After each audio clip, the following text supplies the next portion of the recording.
So you're about to launch a new venture capital fund. You're diving headfirst into the exciting world of startup investing, and we're here to help you navigate those waters, especially when it comes to those early-stage companies with sky-high potential. You know what's fascinating about venture capital? It's this constant dance with uncertainty. You're trying to predict the future success of a company based on limited information. Which brings us to the challenge of information asymmetry. Okay, information asymmetry. That sounds intimidating. Can you break that down for us? Think of it this way.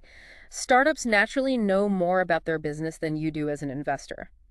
They have the inside scoop, the day-to-day experience, the nitty-gritty details that you might not have access to, that gap in knowledge. That's what we call information asymmetry. So how do you, as a VC, how do you level the playing field? How do you minimize that risk when making investment decisions? That's where due diligence comes in. It's your secret weapon for uncovering the full Right. story, for peeling back the layers and getting a clearer picture of the startup's true potential. And we have a great resource to guide us through that process, the Venture Capital Due Diligence Questionnaire. It's packed with insightful questions that can help VCs get a holistic view of the startup. Exactly. And it's important to remember that due diligence is not just about checking boxes.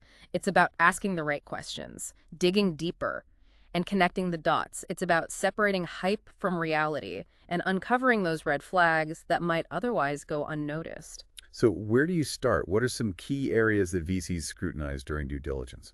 You always start with the product or technology. Is it truly viable? Does it have a competitive edge that will set it apart in the market? And is the intellectual property landscape clear? We need to assess if the startup is building something truly innovative and defensible. So it's about making sure the foundation is solid before you build the rest of the house. Precisely. And of course, you can't overlook the management team. They're the ones steering the ship. So their experience, commitment, and adaptability are critical. It's about evaluating their ability to execute, to pivot, and navigate those inevitable challenges that come with the startup journey. From what I understand, investors often say they invest in the jockey, not the horse. You can always pivot the idea if the team is strong. There is a lot of truth to that, and let's not forget about market analysis. You need to assess the target audience. Is the market large enough? Is there potential for growth? Or are they targeting a niche that's already saturated? Essentially, we're trying to determine if the startup is playing in a game that's worth winning. So it's like making sure they're not swimming in a pool with no water. Exactly. And you also can't ignore the competition. You need to understand who the existing players are, Yeah. how the startup differentiates itself, and whether they have a solid strategy to outmaneuver the competition. That makes sense. Competition is fierce in the startup world, so it's about making sure they can stand out from the crowd. And finally, you'll dive into the financials. This is where you'll assess their burn rate, projected growth, and if they have existing funding. You want to understand how they've managed those resources. You're looking for a financial story that makes sense, supports their vision, and demonstrates responsible resource allocation. So for our listeners who are about to embark on their own VC journey, thorough due diligence is not just a box to check. It's your compass, your guide through that uncertain terrain. Absolutely. It's about minimizing risk by uncovering the full picture, separating the wheat from the chaff, and ultimately making informed investment decisions that will shape the future of your fund. Now let's shift our focus to those early-stage companies that haven't generated revenue yet. Evaluating their potential can feel like navigating uncharted territory. How do you approach due diligence when you don't have those concrete financial metrics to rely on? That's where it gets really interesting. Investing in pre-revenue startups is inherently risky, but it also holds the potential for those astronomical returns that VCs seek. It's about identifying those diamonds in the rough, those companies that have the potential to disrupt industries and reshape the future. But without revenue data, it can feel like you're making decisions based on gut feeling alone. How do you bring structure and strategy to that evaluation process? Well, first, you need to understand the concept of deal flow, as highlighted in the venture capital investment process. It's the stream of investment opportunities that come across your desk. And building a strong network is crucial for sourcing those deals. You need to be actively involved in the startup ecosystem, attending industry events, connecting with entrepreneurs, and leveraging your relationships to find those hidden gems. So it's not just about waiting for the perfect pitch to land in your inbox. You have to be out there, actively searching for those startups that are flying under the radar. Precisely. Now, once you have a potential deal in front of you, the evaluation process for a pre-revenue startup relies on a different set of criteria. You start by asking, does the startup have a sound idea? Is it solving a real problem in a way that's truly innovative? We can look to the Burkus method for guidance here. So it's about identifying those startups that are addressing a genuine market need with a solution that has that wow factor. Yes. And then you look at the prototype if they have one. Does it demonstrate the feasibility of their technology? Is it a proof of concept that shows they can actually deliver on their promises? It's like taking a car for a test drive before you buy it. You want to make sure it actually runs. Exactly. And of course, the quality of the management team is paramount at this stage. You're betting on their ability to take a raw idea and turn it into a thriving business. Are they passionate, resilient, adaptable, and capable of attracting top talent? It's about believing in their vision and trusting their ability to execute them. And you can't underestimate the importance of early strategic relationships. Do they have partnerships in place? Are there signs of early customer validation? These factors can offer valuable insights into their traction and potential for future success. So even without revenue, you can still gather clues about their potential impact? Exactly. And that brings us to another crucial aspect of VC, desired return on investment. Now we're getting to the heart of it, the financial returns that drive the VC world. We all know VC is a high-risk, high-reward game, but understanding what kind of returns are needed to achieve success, that's essential when launching your own fund. That's right. A beginner's guide to VC offers a sobering reminder that even the most seasoned VCs, they experience a failure rate as high as 2/3. It's true. Even with the most thorough due diligence, some investments just don't pan out. That's why aiming for significant returns on successful investments is crucial to compensate for those losses and ensure overall fund profitability. So how do VCs measure those returns and set those targets for success? That's where the metric called. Total value to paid-in capital, or TVPI, comes in. It helps us assess the overall performance of the fund by comparing the total value at the end of its life cycle to the total capital invested. So it's like a scorecard for the fund's overall performance. What's considered a good TVPI? Generally a TDPI of 3 or higher. That's considered a good benchmark for a successful VC fund. Let's break that down with an example. Imagine a fund with a 5-year investment horizon, requiring a 30% return. The TVPI would be 3.71. However, Factoring in a 60% failure rate, which is common in VC, the target TVPI jumps to 9.28. wow, that's a significant increase. So those successful investments, they need to generate substantial returns to balance out the losses and meet those ambitious TVPI targets. Exactly. And those high TVPI targets, they're not driven by greed. They're a necessity for survival in the high-stakes world of VC. It's like a high wire act, where those successful investments are the safety net for the entire fund. A perfect analogy. Now let's shed light on how VC funds generate revenue and compensate their teams. It's a two-part system: management fees and carried interest.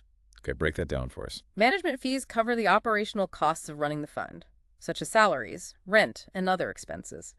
These typically range from 2 to 3% of the fund's assets annually. Carried interest, on the other hand, is the VC's share of the profits. So that's the incentive to find those home run investments. Exactly. Carried interest typically hovers around 20% and only kicks in after the investors receive their initial capital back, plus a predetermined hurdle rate. So it's like a performance bonus. VCs only win big if the fund performs exceptionally well, aligning their interests with those of the investors. Precisely. Now let's tackle a topic that often keeps VCs up at night: startup valuation. How do you put a price tag on a company, especially one that's still in its early stages? That seems incredibly challenging, especially when dealing with those pre-revenue startups. Is there a magic formula? Unfortunately, there's no one-size-fits-all approach to startup valuation. It's more of an art than a science, often involving a combination of methods to arrive at a valuation range. Let's explore some of the most common valuation methods and their strengths and weaknesses, starting with the discounted cash flow, or DCF method. DCF is a classic in finance, based on the principle that a company's value is equal to the present value of its future cash flows. You project those cash flows over a specific period, discount them back to the present using a rate reflecting the investment risk, and that gives you the valuation. That sounds straightforward, but what are its limitations when it comes to startups, especially those in the early stages? Well, forecasting cash flows for a young, rapidly growing company, it can be like predicting the weather months in advance. There are simply too many unknowns and variables in play. So DCF might be more reliable for mature companies, but less so for those early-stage startups, where future performance is harder to predict. Exactly. Let's move on to the scorecard method, also known as the Bill Payne method. This approach compares the startup to similar companies in its industry. So it's like using benchmarks to gauge the startup's worth relative to its peers. Precisely. The method involves identifying key success factors for the industry, weighting them based on importance, and scoring the startup on each factor. The weighted average score is then compared to those of similar companies to arrive at a relative valuation. This seems like a valuable tool for gaining insights into the startup's strengths and weaknesses relative to its competition. Absolutely. It helps you identify potential red flags or areas where the startup may excel. Now let's shift our focus to the Berkus method, specifically designed for pre-revenue startups. This sounds particularly relevant for our listeners who are looking to invest in those early stage companies. It is. The Berkus method takes a milestone-based approach to valuation, assigning a maximum dollar value to 5 key milestones: sound idea, prototype, quality management team, strategic relationships, and product rollout or sales. So as the startup achieves each milestone, its valuation increases accordingly.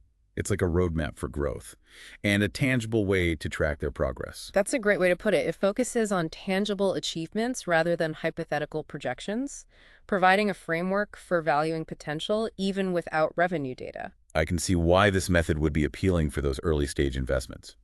Now there's one more method we need to cover, the venture capital method. This one sounds a bit more complex. It is a bit more intricate, Yeah. but essential for VCs to understand, particularly when it comes to calculating their required ownership stake in a company. Okay, walk us through it. The venture capital method begins by projecting the startup's future value at the anticipated exit, usually through an acquisition or IPO. Then it uses a discount rate to calculate the present value of that future exit, considering the time value of money.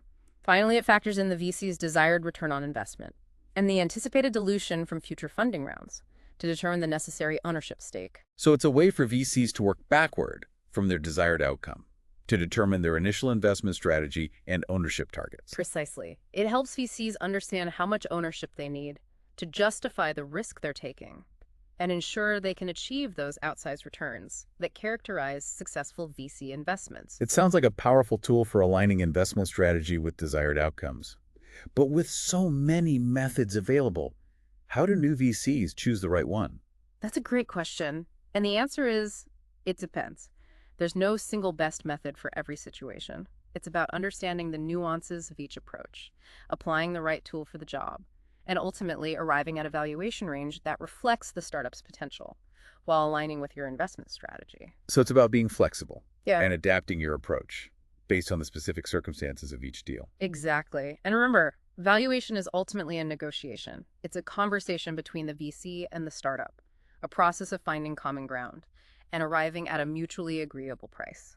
That reflects the value both parties bring to the table. Now that we've explored due diligence, valuation methods, and the nuances of evaluating pre-revenue startups, let's shift gears and discuss the key considerations for building a successful VC fund from the ground up. It sounds like building a successful VC fund. It requires a multifaceted approach, blending financial acumen with a deep understanding of the startup ecosystem. Absolutely.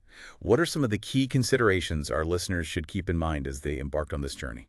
It all starts with a clear investment strategy and thesis. You need to define the scope of your fund, determining what stage of companies you'll focus on, which industries or geographies you're targeting, and what unique value proposition you offer startups. This clarity, it will guide your investment decisions and help you build a cohesive portfolio that aligns with your vision. So it's like having a roadmap that prevents you from getting lost in the vast and often overwhelming world of startup investing. Exactly. And equally important is building a strong team with diverse expertise. You need individuals who excel at sourcing deals, conducting due diligence, providing post-investment support to your portfolio companies, and guiding them towards a successful exit. It's about assembling a crew that can navigate the complexities of the startup world and bring those promising ventures safely to shore. Couldn't have said it better myself. And never underestimate the power of networking in this industry, building relationships with entrepreneurs, other VCs, industry experts, and anyone plugged into the startup ecosystem. It's paramount for sourcing deals, gathering market intelligence, and staying ahead of the curve. So it's about building a network that acts as both a radar and a support system. Exactly. Attending industry events, connecting with people you admire, and actively engaging in conversations. It'll open doors and provide invaluable insights. Remember, networking is a two-way street. Share your own knowledge, connect people within your network, and be willing to mentor aspiring entrepreneurs. It's about building genuine relationships based on mutual respect and a shared passion for supporting innovation. That's the heart of it. And as we wrap up this deep dive, I want to leave our listeners with a final thought. While we've explored the analytical and strategic aspects of VC, remember that it's ultimately about investing in people. It's about believing in those visionary entrepreneurs who are shaping the future. Precisely. When evaluating investment opportunities, consider those less tangible but equally important factors. Evaluate the founder's character, their integrity, their resilience, and their ability to inspire. Assess the team dynamics, their shared vision, and their ability to work together effectively. And take note of the startup's culture, their values, and their commitment to building a company that attracts and retains top talent.